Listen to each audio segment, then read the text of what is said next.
Okay, so there were some questions about how the essay should be structured. Let's just make sure that we're all on the same page about that.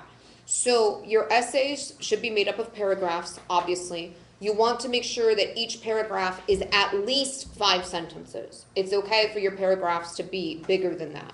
Now, your intro paragraph is usually going to set up the prompt.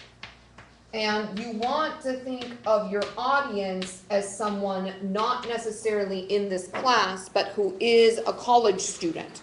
So that means that it's going to be somebody who doesn't know anything about Melissa and Melinda and their quandary, okay? So you're going to need to explain that. Now, you don't need to go into utmost detail. You know, does it matter that Matthew was riding his motorcycle through the hill country?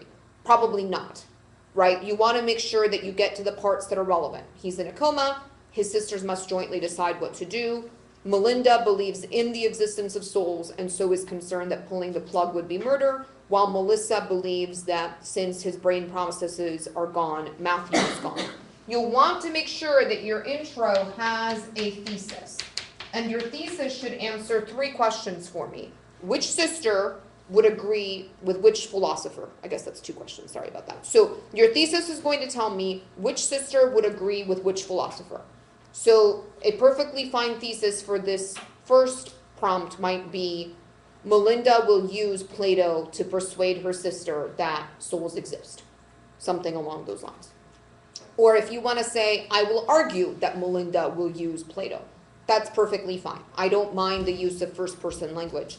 I do mind the use of second-person language, so I would tell you to avoid using you in papers because the reader may not agree with the way that you think they're going. Now, there were some questions. So you're going to have your thesis, and then you may also want to have a preview statement. You see these more in speeches than in essays, but preview statements basically say, this is how I will go about supporting my view, okay? Personally, when I write essays, I write the introductory paragraph dead last. I think that it's easier to write the introduction once you've written the rest of your papers. Now, the question that you just had was about body paragraphs, all right?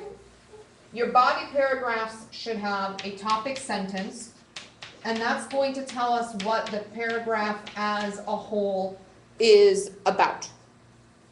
And your topic sentence or topic statement, each of those is probably going to be one of the major arguments that the philosopher makes. Now, how you go about structuring your paper is up to you. So I'm not going to be able to say paragraph 1 should be about the argument from recollection or something along those lines. But what I would tell you is that the major focus of your essay should be on the philosopher for the first prompt, Plato, and less about the conversation between Melinda and Melissa. So my suggestion to you would be that in the body paragraphs for each essay, you make sure that you are fully describing the philosopher's theory. Okay, so let's say that you're going to have one paragraph where you talk about the argument from recollection. You want to make sure that you explain that argument fully in a way that would make sense to a college student, not necessarily in this class. So you will probably have multiple body paragraphs where you describe Plato's theory. And then my suggestion to you would be in the last body paragraph for you to include Melissa's rebuttal. Now, you may want to have the rebuttals embedded within your body paragraphs. That's fine, but just make sure that your topic sentence reflects that that's what's going on. And then finally, for your works cited, you need to make sure that that is a separate section at the end of your essay. And like I said earlier, for Plato, that's going to mean that you're going to have an author with translator, since Estienne is the translator, and then since it is taken from a web source, you'll want to make sure to include the URL.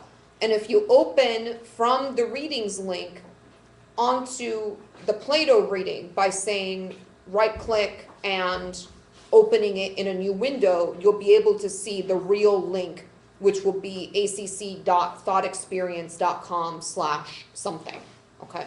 So you'll want to make sure to include in your works cited an invitation to philosophy, or the Melissa Melinda quandary, whatever you want to call it, the Phaedo, and then if you read the lecture notes that were online, then those would also be included as part of your works cited.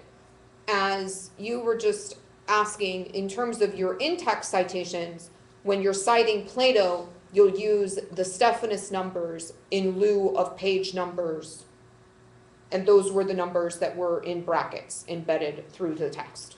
Yes, sir? And if we're using the accident, examples from the accident itself, do we need to quote Lawrence or cite? Right, you'll be citing Doughty Laurent, since that is the author of the work. Okay, so any more questions about the essay and how it should be structured, citations, anything along those lines?